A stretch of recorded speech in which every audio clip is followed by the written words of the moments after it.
Welcome to Martha Family Secret Stories. Your sister just bought a beautiful house. My mother said it like she was announcing a miracle. Her voice carrying across the entire table, 12 relatives turning their heads, wine glasses pausing midair, forks stopping. She stood a little straighter when she said it. The way people stand when they want you to know they're proud of something that has nothing to do with you. Then she turned to me. That smile. Oh, that smile. The kind that looks warm the first time you see it. But when you've been seeing it for 27 years, you learn what it really means. It aims downward. Always downward. So, Sarah, when are you going to settle down? My sister Claire leaned back in her chair. Her new earrings catching the candlelight. She smirked. Not a big smirk. Not even a mean one really. Just the casual, comfortable smirk of someone who has never once had to fight for her place at the table. I put down my fork. I didn't raise my voice. I didn't even take a breath. I just looked at my mother and said, quietly, actually, I already did. 14 forks stopped moving. I paid cash. I just didn't invite anyone who doubts me. The room went so silent I could hear the candle flames. My mother's mouth opened. Nothing came out. Not a word, not a sound, just air. And my sister's smirk melted off her face like butter on a hot pan. That was only the first 5 seconds of the longest Christmas dinner the Hargrove family has ever had. And if you stay with me, I'm going to tell you every single thing that happened before it, during it, and after. Because this story didn't start at that dinner table. It started 13 years ago, with a man pouring orange juice in a kitchen and a glass still rolling toward the table leg when I ran in. But before I get there, please subscribe and like this video and listen to my story till the end, and let me know which city you're listening from. That way, I can see how far my story has traveled. I want to know your name, your city, your time zone. Because this story was meant to find you. My name is Sarah. I am 27 years old. And this is the story of how I stopped being my family's invisible bank account. Let me take you back to October. 2 months before that dinner. A Thursday night, the kind where the radiator clicks its familiar metal song and your coffee has gone cold without you noticing. I was sitting cross-legged on my couch in a one-bedroom apartment just outside Millfield, finishing up a client dashboard on my laptop. The kind of work that doesn't look like work to people who think real jobs happen in offices with parking lots and name badges. My phone buzzed. Mom. I picked up. No hello. No how are you. Just the exhale. Long, practiced, perfectly timed, the kind of sigh you learn to use as a weapon without anyone ever teaching you. The roof is leaking again, Sarah. The east side. The contractor said it'll be $4,200 to patch it before winter comes. I can't cover that on my pension. I stared at the ceiling of my own apartment. There was a brown water stain spreading from the corner. I hadn't even called my own landlord about it. I kept telling myself I'd get around to it. $4,200. 2 months of my rent. I'll transfer it tomorrow, I said. You're a good girl, Sarah. Click. 4 words. That was the most warmth I'd gotten from her since March.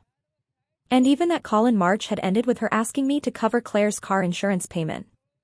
I set the phone down and opened a spreadsheet on my desktop.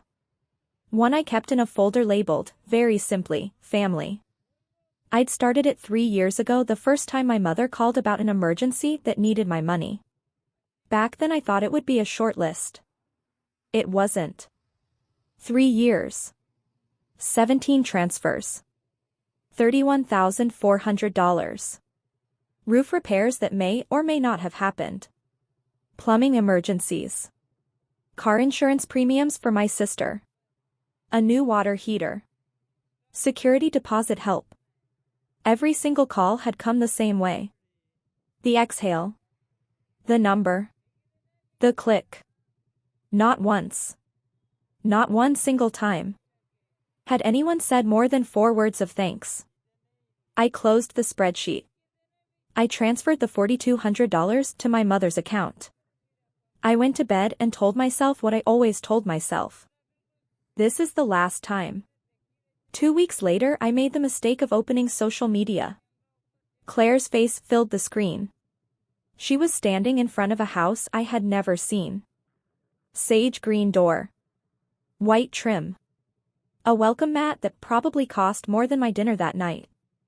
Her smile was the kind you hold for 8 full seconds so the camera catches your best angle. The caption read, "New beginnings. Thanks to the best mom ever." Yellow heart emoji. 47 likes. I scrolled through every comment. Every single one. My name wasn't in any of them. I wasn't tagged. I wasn't mentioned. I wasn't even in the background of the photo. Thanks to the best mom ever. I read it 3 times. Something nagged at me. Quiet. Like a splinter under skin you can't quite see. I pushed it down. Claire had always been better at saving. She and her husband must have planned this for a while.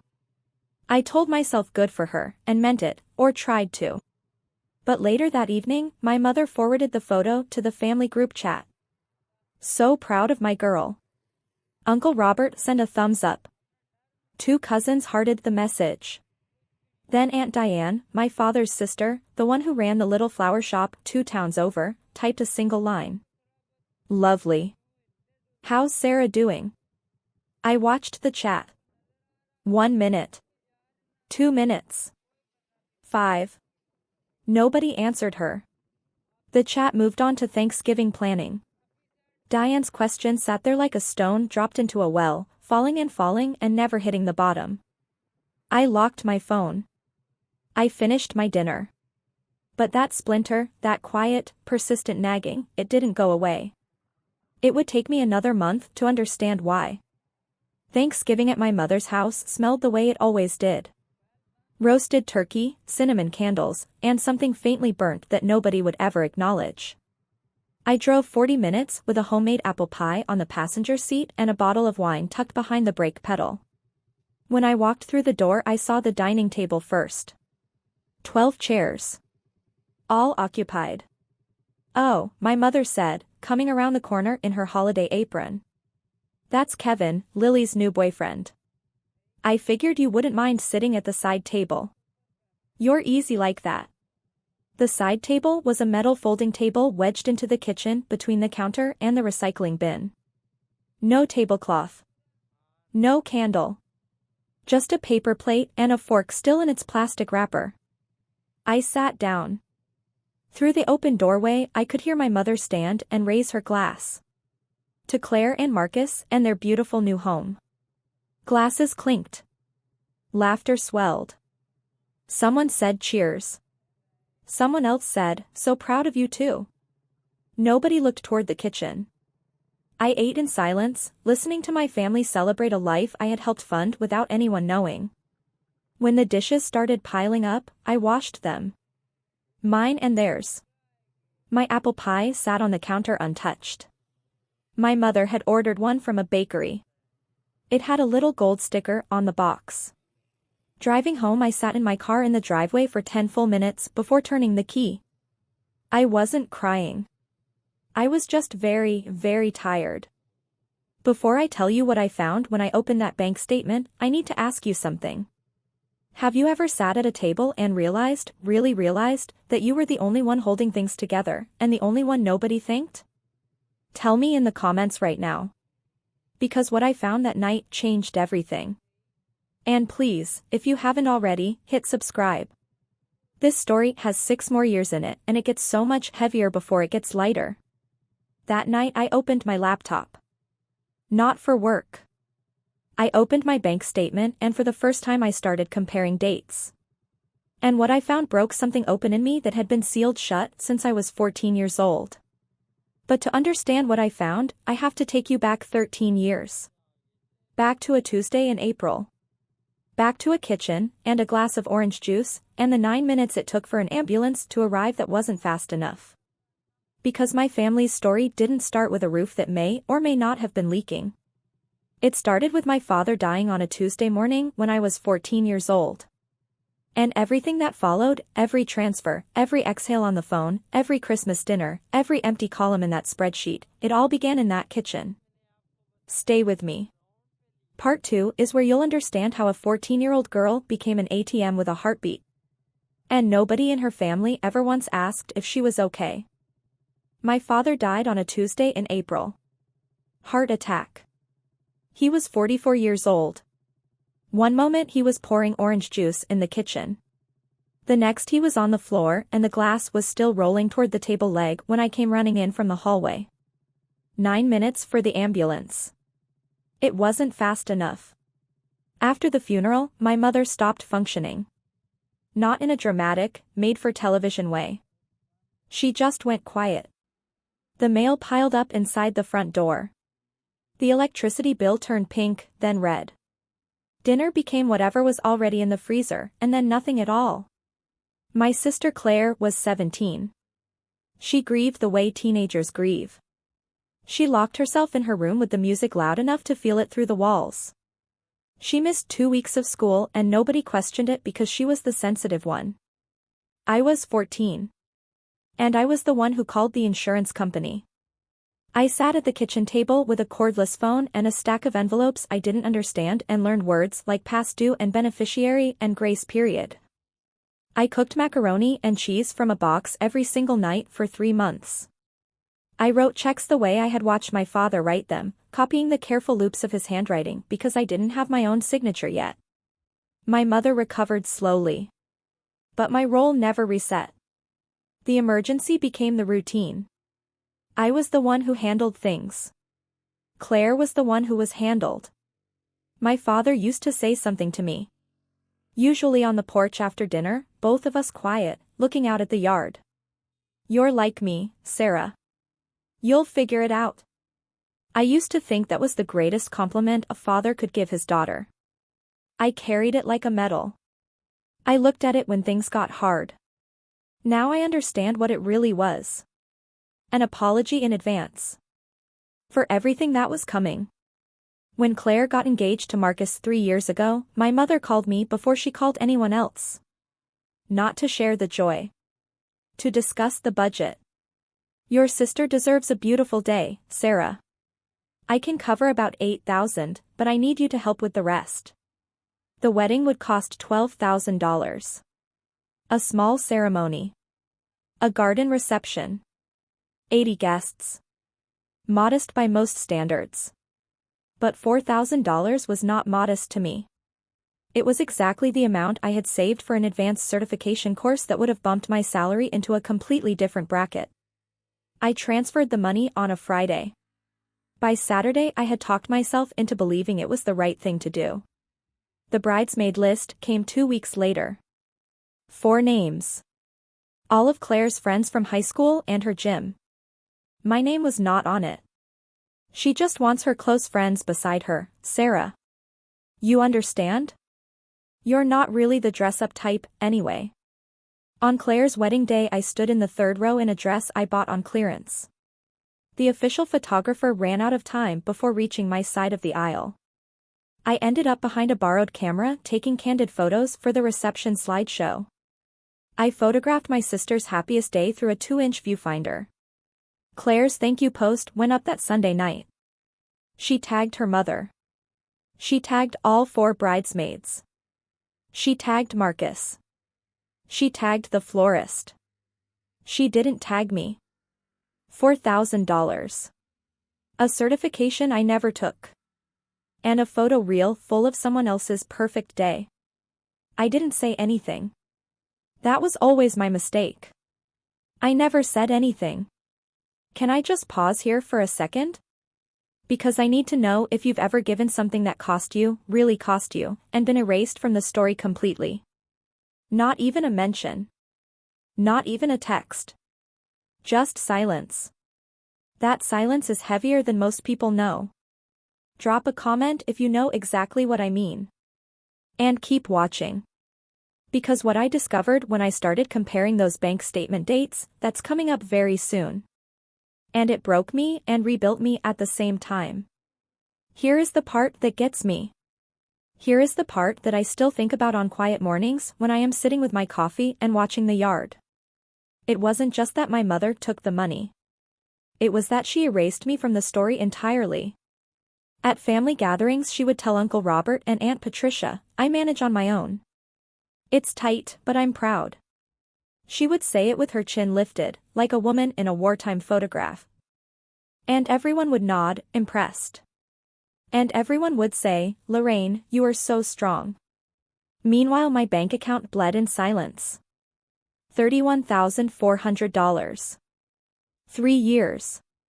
1 emoji. Every time, I told myself the same thing. This is the last time. But the last time never came. Not until October. Not until I sat on my couch after Thanksgiving and started comparing dates. In September, a month before the roof money, I stopped by my mother's house to return a set of spare keys from a previous repair visit.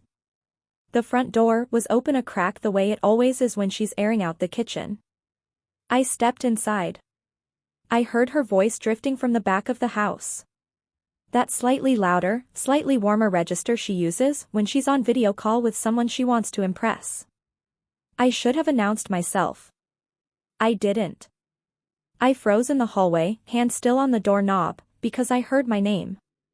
Honestly, I don't know what Sarah's doing with her life. She just sits on that computer all day. At least you have a real home, a real husband. Sometimes I worry she'll end up alone and I'll have to take care of her. And then Claire's laugh came through the phone speaker.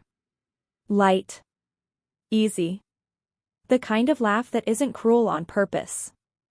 It's cruel because it doesn't even notice. Mom. She's fine. She's just Sarah. She's just Sarah. I stood in that hallway for maybe 10 seconds.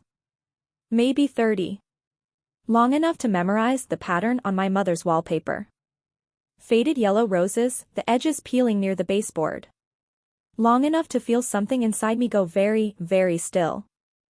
I set the keys on the table by the door. I didn't slam them. I placed them down carefully. The way you place a glass on the edge of a counter when you know that if you're not careful, something will shatter. I walked to my car. I drove 25 minutes home without turning on the radio. That night I lay awake staring at the ceiling.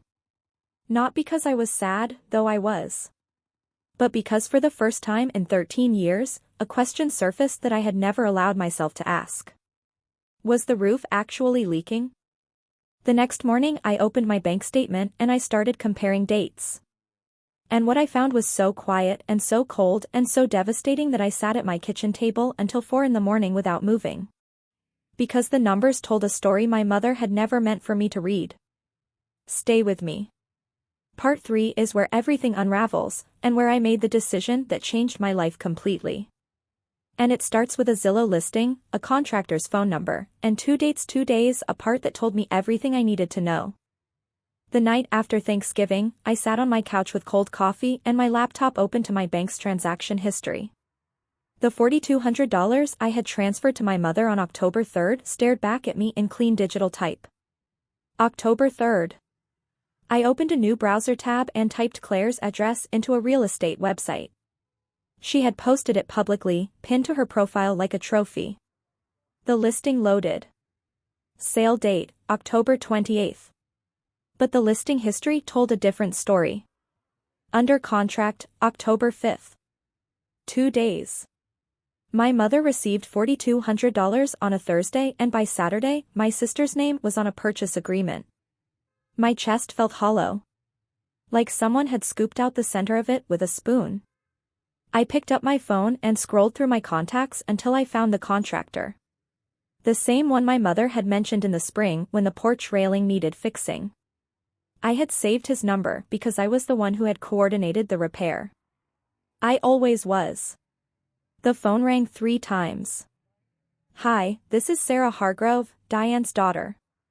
I wanted to check on the roof work you did at her house in October. A pause. Ma'am, I haven't been out to that address since April. Your mom called me about the east side but she canceled the appointment. Said she'd handle it another way. Another way. I thanked him and hung up. Then I sat very still on my couch and let the math finish itself. The roof wasn't leaking. My $4,200 didn't go to shingles and flashing and a contractor standing in the cold patching an east wall. It went to a down payment on a house with a sage green door and a welcome mat I had never been invited to step on. And my sister knew. She knew. Because you don't accidentally receive $4,200. You just choose not to ask where it came from. I didn't sleep that night. I sat at my kitchen table with the spreadsheet open and a glass of water I never drank.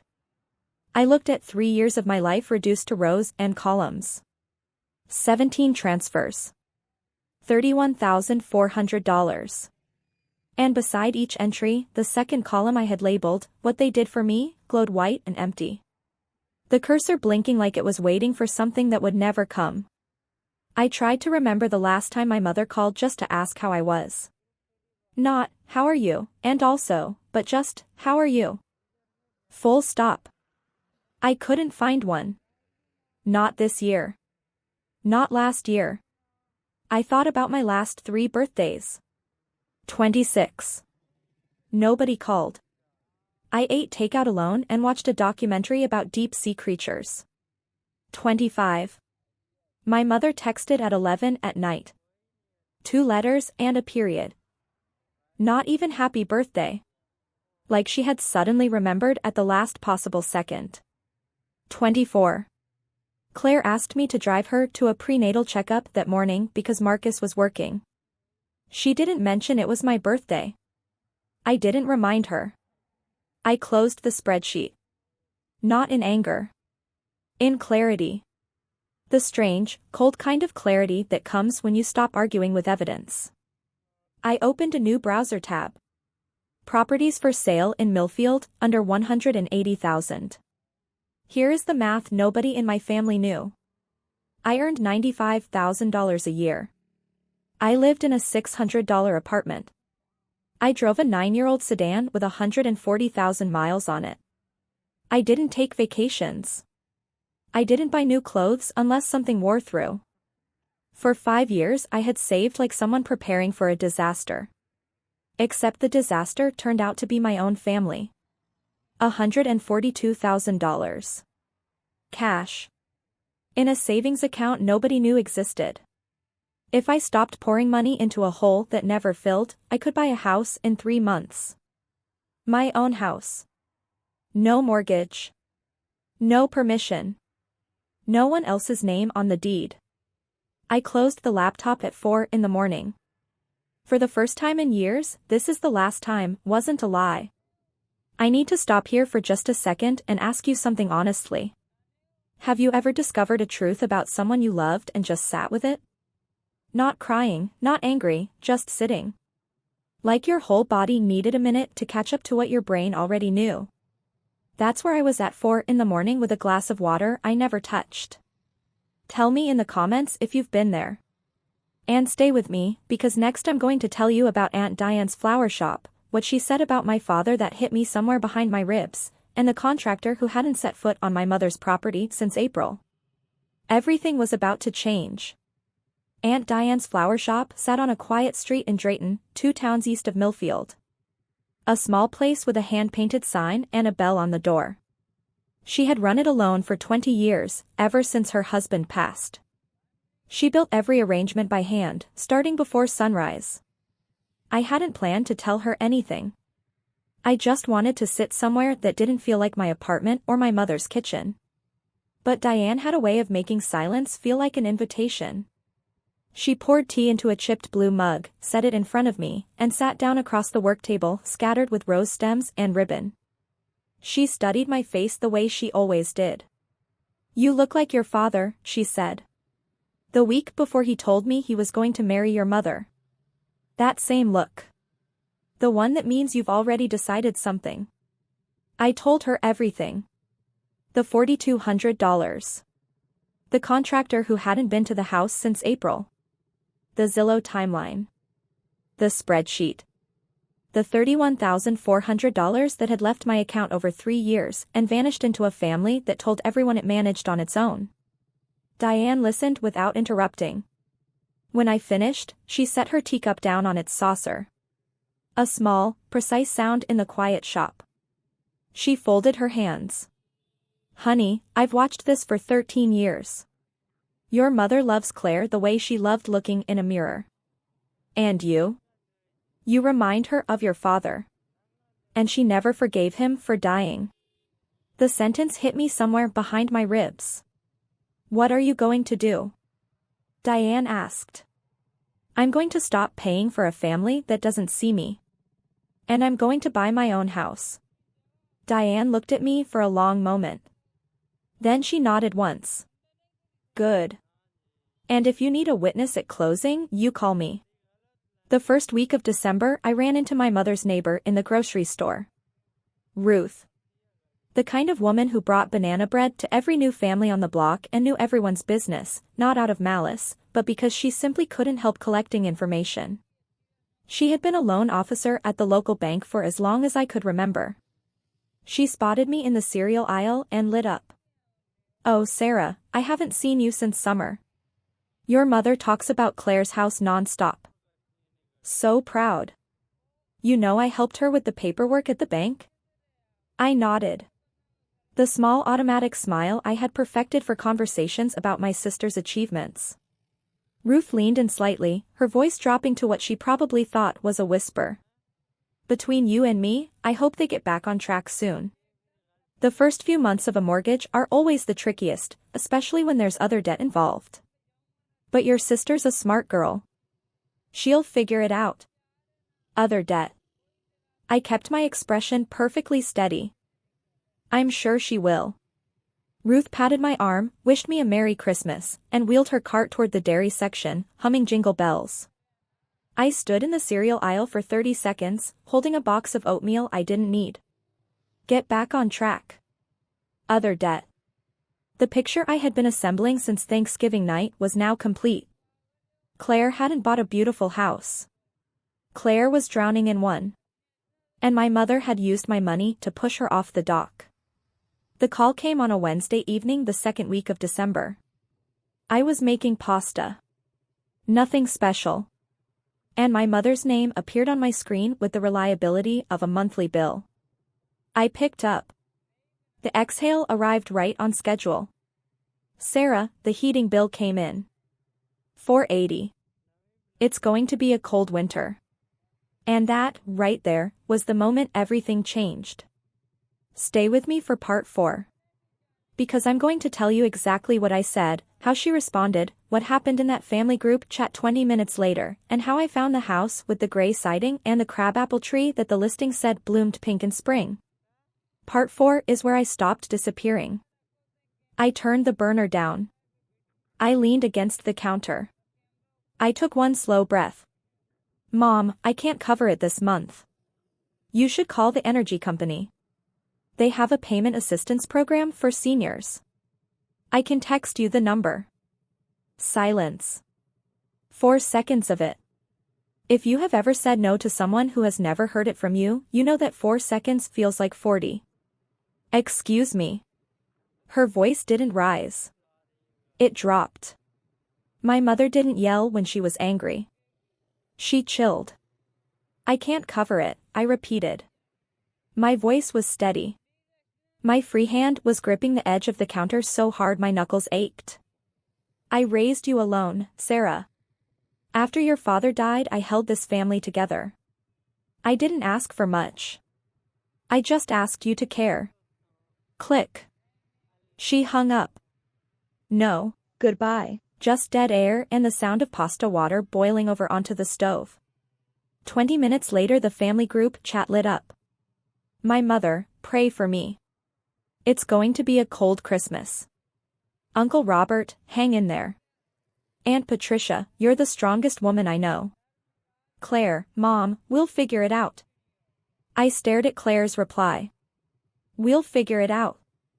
Beautiful words. $0 attached. She didn't offer to pay the heating bill. She didn't call our mother and say, I've got it. She just posted a heart emoji and let the implication hang in the air. The implication that someone else would handle it. Someone always had. But not this time.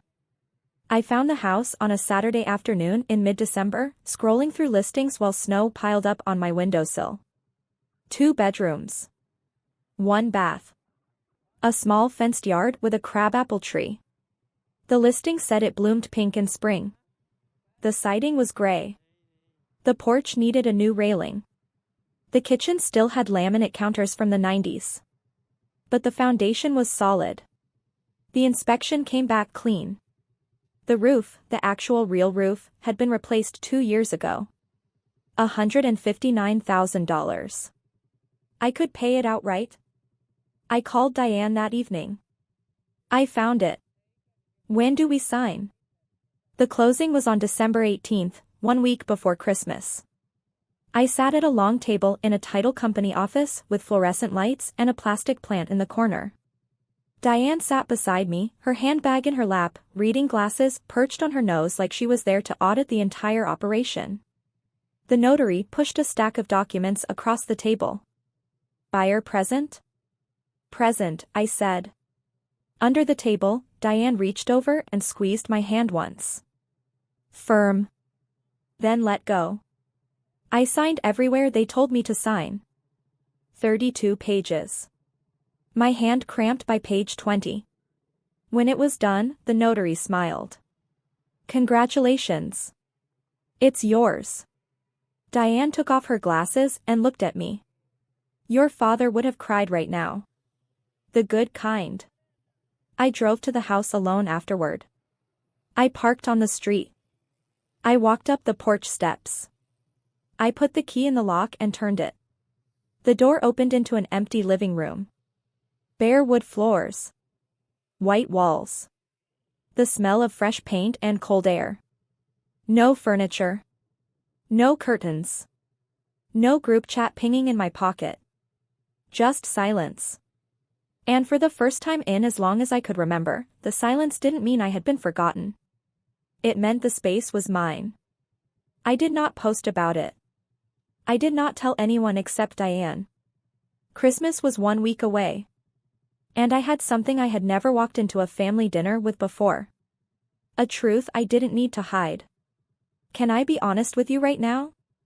Standing in that empty room, I wanted to cry but I couldn't. The feeling was too big and too quiet at the same time. It wasn't happiness exactly. It was something older and heavier than happiness. Has anything ever made you feel like that? Like you crossed a finish line you didn't even know you'd been running toward? Tell me in the comments. I read every single one. And stay with me, because Christmas Eve is coming. And I promise you, you are not ready for what happened at that dinner table.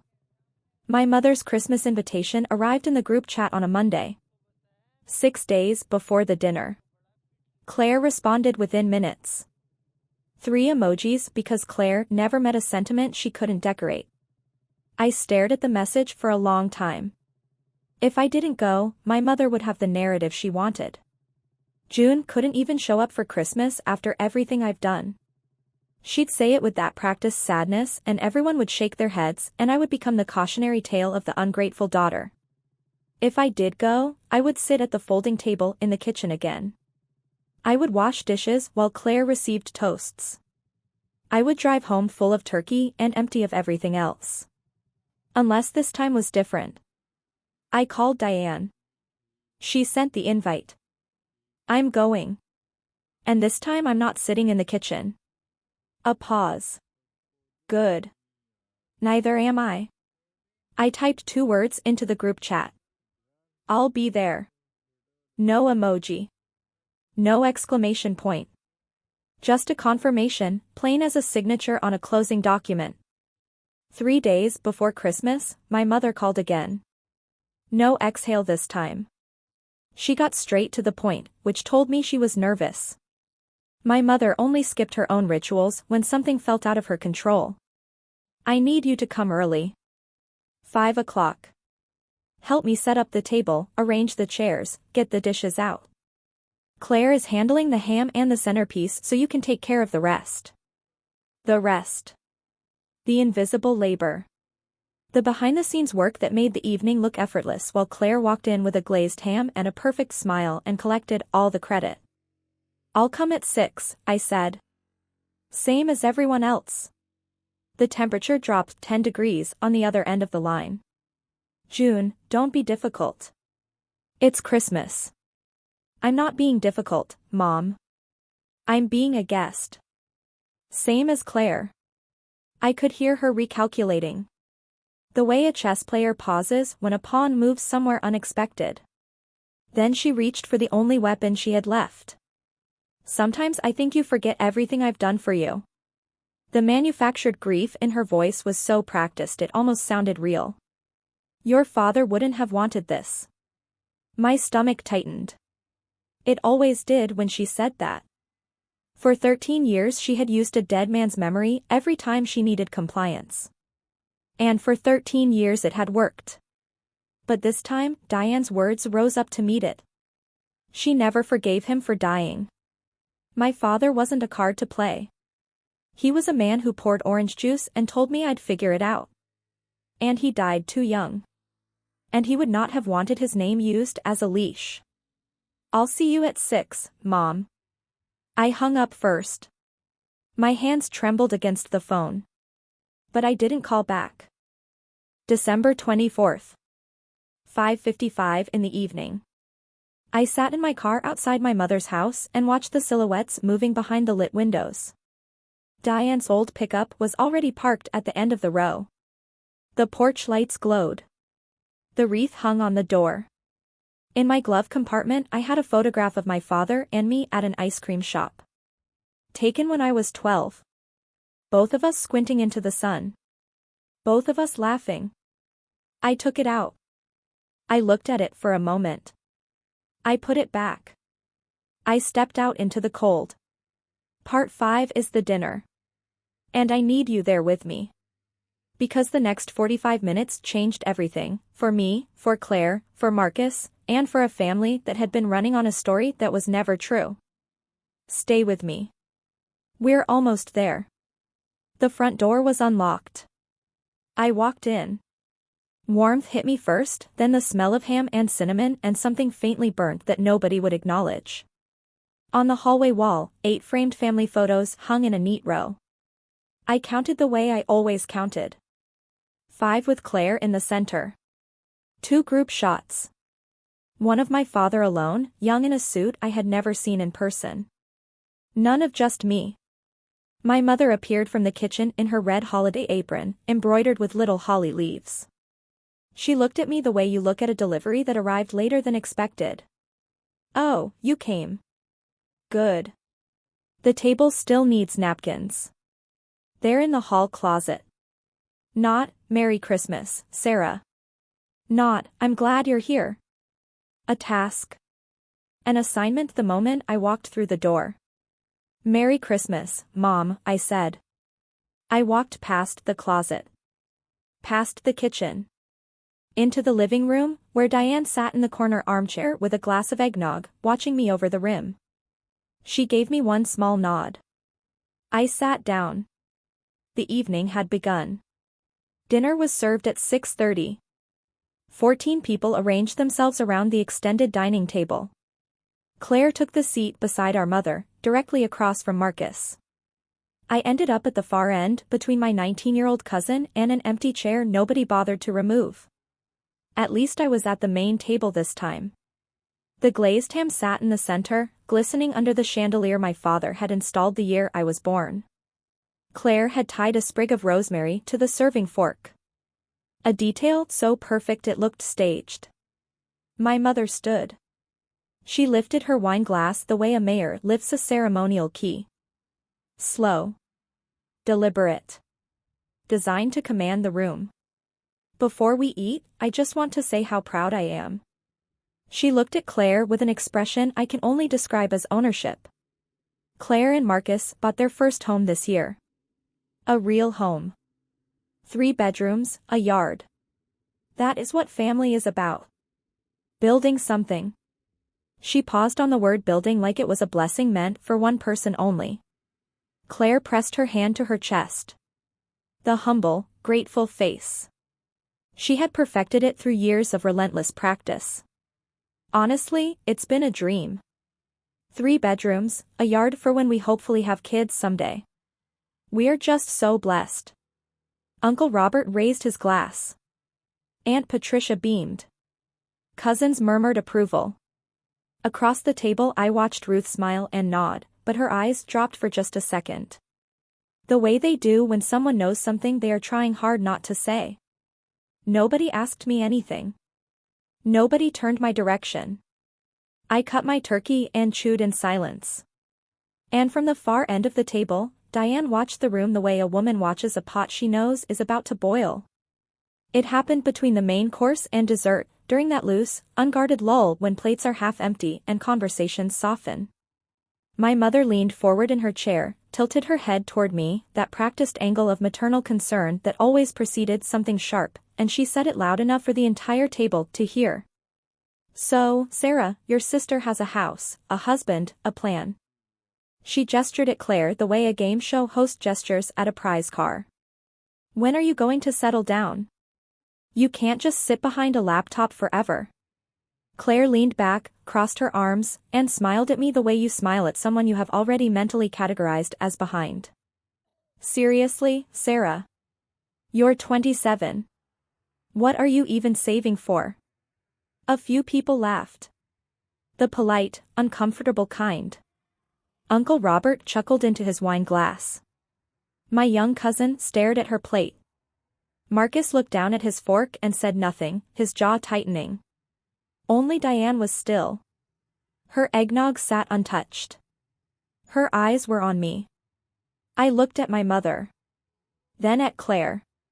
Then at the table full of people who had watched me get smaller every year without ever saying a word. I set my fork down. Metal touched porcelain. A small clean sound that cut through the room like a pin dropping in a cathedral. "Actually, Claire," I said, my voice level, almost conversational. "What exactly did you save for?" The smile slid off her face. "Because I know it wasn't the down payment." Nobody moved. Claire blinked twice, fast. The way you blink when the lights come on suddenly and your eyes aren't ready. My mother's hand tightened around her wine glass. "Sarah." Her voice dropped flat and low. "This is Christmas dinner. This is not the time or place." "You're right, Mom. It wasn't the time when you asked me for $4,200 for a roof that wasn't leaking either. But here we are." Lorraine's face went white. "I don't know what you're talking about. That money went to repairs. I called the contractor, Mom. He hasn't been to your house since April. You canceled the appointment." Uncle Robert set his glass down. The base landed heavier than he intended. "What's going on?" Aunt Patricia stopped chewing. Claire leaned forward and her voice took on that breathy, incredulous tone she had inherited directly from our mother. "Sarah, you are being so dramatic. This is exactly what you always do. You take something small and blow it completely out of proportion." I looked at her. Calm. Steady. "I paid $4,200 that Mom told me was for roof repairs. That money ended up helping fund your down payment. And you knew, Claire. You knew and you said nothing." The table was silent. Marcus lifted his head slowly. His eyes moved from me to Claire and stayed there. Claire opened her mouth. Nothing came out. In that moment, sitting at that table with 14 pairs of eyes shifting between me and my sister, I noticed something I had never seen on my sister's face before. She didn't look smug. She looked scared. And my mother, for the first time in my entire life, looked small. My mother stood halfway out of her chair, palms pressed flat on the table, trying to wrestle the room back under control. "Let's not ruin Christmas over a misunderstanding." That was when Claire made her mistake. She turned to the table, chin lifted, voice bright and brittle. "Look, whatever Sarah thinks she knows, Marcus and I are doing fine. Our house is ours. We're comfortable. Everything is on track." She reached for Marcus's hand across the table. "Right, babe? Marcus didn't take her hand. He looked at her. Then at me. Then back at her. His mouth a thin line. His eyes doing calculations he hadn't known he needed to make. And then, from the middle of the table, Ruth spoke. She had had 2 glasses of eggnog by then. Her cheeks were pink and her voice carried the cheerful carelessness of someone who has no idea she is about to detonate the room. "Oh, I'm so glad to hear that, Claire. Honestly, I was a little concerned after that second missed payment notice came through the system. But if you say you're back on track, well, that's just wonderful." She said it the way she said everything. Warm. Neighborly. Certain she was being helpful. The table went so quiet I could hear the candle flames. Marcus pulled his hand back from where it had been resting near Claire's. Slowly. Like a man pulling his fingers from the edge of something hot. "Second missed payment," he said. His voice was low, controlled. The kind of quiet that is louder than shouting. Claire's face crumpled. "Ruth, that's private." Ruth's pink cheeks went scarlet. Her hand flew to her mouth. "Oh. Oh dear. I'm so sorry. I thought you two had already, I assumed." She hadn't meant to do it. But the truth has a way of finding the one crack in the wall and pouring through it. Marcus set his fork down. Not gently, not violently. With the careful precision of a man who knew that if he lost control of the small things, the big ones would follow. "Vanessa." He used her full name. "How much do we owe?" "Not here." "How much?" Not a question anymore. A door closing. Claire pressed her lips together. Her eyes filled. Her new earrings, the ones that had caught the candlelight so beautifully an hour ago, now looked like the most expensive part of a costume that was falling apart. She didn't answer. My mother stepped in because she always stepped in when Claire's narrative was threatened. "Marcus, every young couple has some debt starting out. It's completely normal. Let's not make this into something it isn't." Marcus turned to her. "Mrs. Hargrove, did you know about this?" "I helped where I could." "She helped with my money, Marcus." "I didn't raise my voice. I didn't need to." $4,200. "I was told it was for a roof repair." "It wasn't." Marcus stared at me for 1 second. Then he looked at Claire. The woman he had married. The woman he had tried to build a life with. The woman who had built that life, at least partly, on someone else's money and silence. He picked up his napkin. Folded it once. Placed it beside his plate. He pushed his chair back, the leg scraping against the floor, loud in the silence. He stood up, took his phone from his pocket, and walked to the front porch.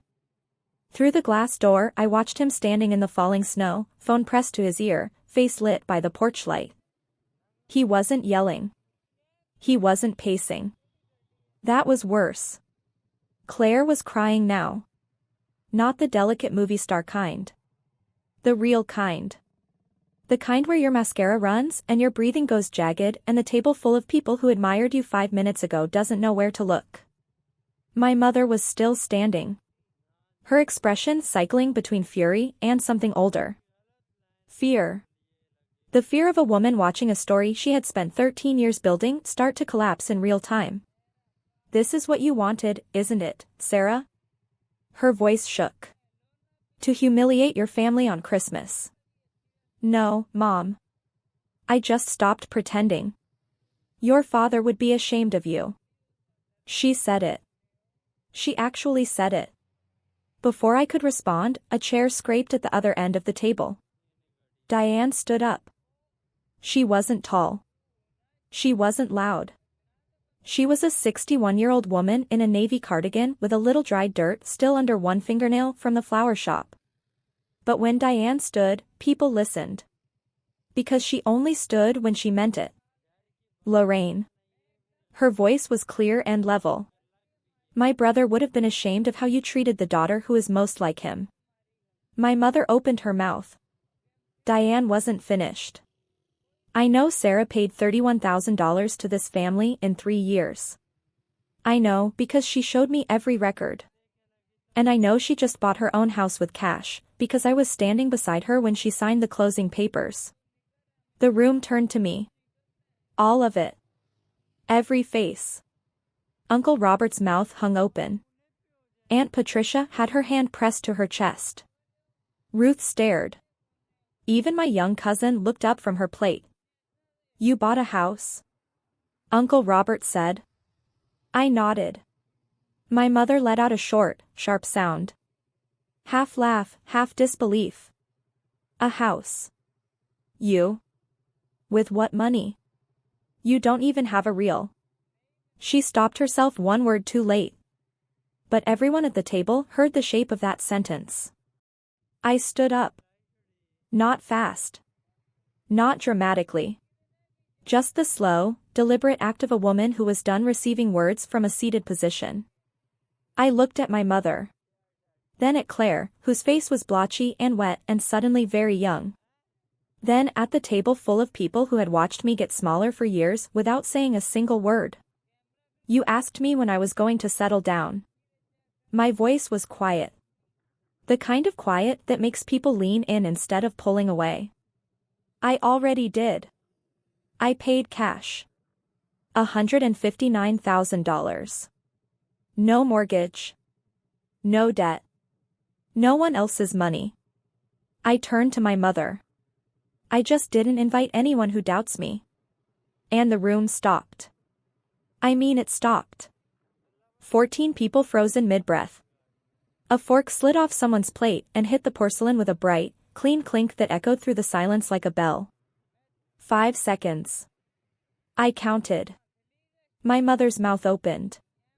Closed. Opened again. Nothing. Claire looked down at the table. Her hands flat on either side of her plate. Her shoulders curved inward like the frame of a house that's lost its center beam. The Christmas music was still playing from the little Bluetooth speaker on the sideboard. Silver bells. The irony would have been funny if I hadn't been trembling from the inside out. June, I did what I had to do for this family. My mother's voice came out cracked, stripped of its polish. No, Mom. I wasn't loud. You did what you had to do for Claire.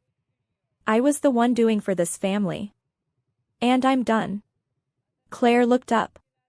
Her voice came out thin and reaching. Sarah, I didn't mean for you. You knew, Claire. I held her gaze. Not with anger. With something heavier. The steady, exhausted clarity of a person who has run out of reasons to pretend. You took the money. You knew where it came from. And you posted, thanks to the best mom ever, and you didn't even text me. She had no answer. She looked down at her plate. And for the first time in her life, my sister had nothing charming to say. I took a breath. I love you both. I do. But I'm not going to be the invisible bank account anymore. If you want a relationship with me, it starts with seeing me. Not my wallet. Not my silence. Me. I reached behind my chair and picked up my coat. I pulled it on and zipped it. I looked at Diane. She was already standing. Purse tucked under her arm. Ready since before she sat down. Merry Christmas, everyone. I walked to the front door. Diane followed. Behind us, 12 people sat at a table full of food nobody was eating anymore. The only sound was silver bells playing to an empty room. The door closed behind us. The cold air hit my face. I kept walking. Marcus was still on the porch, phone to his ear, breath making small clouds in the cold air. He looked at me as I came through the door. Our eyes met for 1 second. Not hostile. Not warm. Just the shared, tired understanding of two people who had both discovered tonight that the ground beneath them wasn't solid. I walked to my car. Diane walked to hers. My phone buzzed before I even started the engine. Diane. One text. You did good. Drive safe. I pulled away from the curb. In the rearview mirror, my mother's house shrank. The string lights. The wreath. The glow of the dining room where 14 people were sitting in the quiet ruins of a story that had just been rewritten. I drove 20 minutes to my house. My house. The key was still new enough that I had to jiggle it twice. The door opened into darkness and I found the light switch by memory. The living room was mostly empty. Bare floors. White walls. A reading chair in the corner that Diane had delivered the week before. A floor lamp beside it. That was all. I didn't turn on music. I didn't check the group chat. I sat in the reading chair in my coat and looked out the window at the snow coming down on a yard that belonged to me. My hands were shaking. I held them in my lap and waited for them to stop. I thought I would feel victorious. I didn't. I felt empty. The kind of empty that comes when you put down something you have carried so long you forgot it had weight. But underneath the emptiness, underneath the trembling and the cold and the echo of my mother's face, something new. Something small and quiet. Like the first green thing that pushes through frozen ground after a long, long winter. Relief. The week between Christmas and New Year's is supposed to be quiet. Mine wasn't. Marcus texted me on December 26th. 2 sentences. I checked the credit report last night. I didn't know about any of it. Thank you for being honest. I replied, I'm sorry you found out that way. He sent a thumbs up. That was enough. Between people who deal in facts, it usually is. From what I pieced together later, through Diane, through Aunt Patricia, through the way small-town information travels whether you want it to or not, Marcus had discovered $23,000 in credit card debt that Claire had been carrying in her name alone. The second missed mortgage payment was real. The 3-bedroom dream house was one more missed payment away from a very difficult conversation with the bank. Marcus didn't file for divorce. But he did 3 things. He insisted they see a financial counselor. He took over management of their joint account. And Claire sold the leased SUV and started driving his old pickup while he carpooled with a colleague. You could see it parked in their driveway. A dented white truck where the shiny black car used to be. Uncle Robert called my mother 2 days after Christmas. Aunt Patricia was on the extension. They asked one question. Lorraine, how much of what Sarah said is true? My mother tried her usual deflection. But Robert cut her off. We're not fools, Lorraine. We've known something was off for a long time. The strong single mother who managed on her own. The character my mother had played for 13 years. Its run ended on December 24th. Ruth called me on the 28th. Sarah, honey, I am so sorry. I had no idea that would. You didn't do anything wrong, Ruth. The truth just needed some air. She paused. You sound like your father. I didn't know what to say to that. So I just said thank you. Mid-January. The snow was deep. The kind of deep where the plows come through at 4 in the morning and the scraping sound wakes you and then puts you back to sleep. I was unpacking a box of kitchen things. A set of second-hand pots. A wooden cutting board. A mug with a chip on the handle that I liked because it fit my thumb exactly. My phone rang. Mom. I considered letting it go to voicemail. Then I picked up, because I had promised myself I would be honest. And ignoring her wasn't honest. It was just the other side of silence. Sarah. Her voice was softer than usual, but I could hear the architecture underneath. The careful scaffolding she built around her words when she needed something. I've been thinking a lot since Christmas. And I want you to know I'm sorry you felt hurt by everything. I'm sorry you felt hurt. Not, I'm sorry I hurt you. Not, I'm sorry I lied about the roof. Not, I'm sorry I spent 13 years treating you like a credit line with a heartbeat. I'm sorry you felt hurt. The apology that isn't one. I let it sit. Then she kept going. Anyway, the heating bill for January came in higher than I expected. 6:20. And with the cold snap I was wondering if maybe. There it was.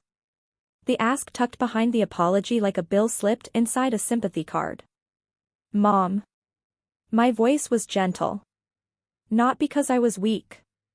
Because I had already fought this fight and I had won. I love you. But I already told you I can't be that person anymore. Call the energy company. They have a senior assistance program. I'll text you the number. Silence long enough for me to hear the wind outside her window.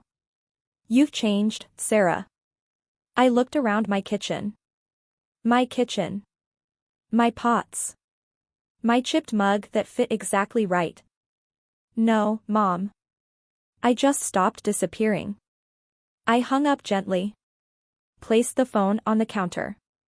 Went back to unpacking. Final. Tell me in the comments. And if you've dealt with something similar, share your story. You are not alone. Subscribe for more stories about standing your ground and reclaiming your life.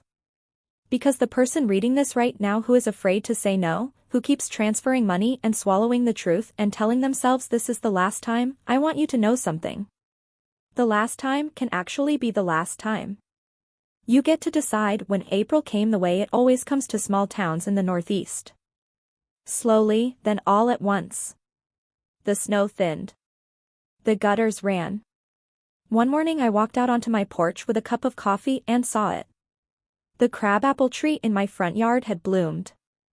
Pale pink buds, small and deliberate, opening along branches that had looked completely dead all winter. I stood there in my slippers in the cold morning air and I looked at that tree for a long time. The house still wasn't finished. The living room had a sofa now, navy blue, secondhand, with a tear on one cushion I had patched with iron-on fabric from the craft store. My desk sat by the window where the morning light came through best. My father's photograph hung above the reading chair. The one from the ice cream shop. Both of us squinting into the sun. Both of us laughing. I still worked remotely. I still lived alone. I still wasn't married. And for the first time in my life, none of that felt like a gap. It felt like a choice. Claire texted me in March. Can we talk sometime? I replied, when you're ready to talk honestly, I'm here. She hadn't called yet. I wasn't waiting. My mother posted less on social media. The I manage on my own declarations had gone quiet. I didn't follow her page anymore, but Diane mentioned it over tea one Saturday. She's quieter, Diane said. I don't know if that's growth or just shock. Time will tell. Diane came over every Saturday. She brought flowers from the shop, whatever hadn't sold by closing time. The kitchen table usually had a little jar of something blooming on it. We drank tea on the porch and talked about ordinary things. The weather. Recipes. The neighbor's dog that kept digging under the fence. One Saturday she looked at the crabapple tree and said, "It's blooming earlier than I expected." "Some things just need room," I said. She smiled. We drank our tea. Here's what I know now, after all of it. I didn't burn any bridges. I just stopped crossing the ones that led nowhere. And I found out something nobody ever tells you. When you stop being invisible to yourself, it doesn't really matter who else can't see you. The tree is blooming. The house is mine. The silence is kind. And that is enough. That is my story. Some of you might think I was too harsh. Some of you might think I should have said more. Either way, tonight I am sleeping in a house I own, with no mortgage, no guilt, and nobody else's expectations hanging on the walls. If this story reminded you of something in your own life, a boundary you have been afraid to draw, a truth you have been swallowing to keep the peace, I want to hear about it. Drop it in the comments below. And if you want to hear another story like this one, there is one waiting for you right now that I think will stay with you. Hit subscribe so you don't miss it. Thank you for listening. Truly.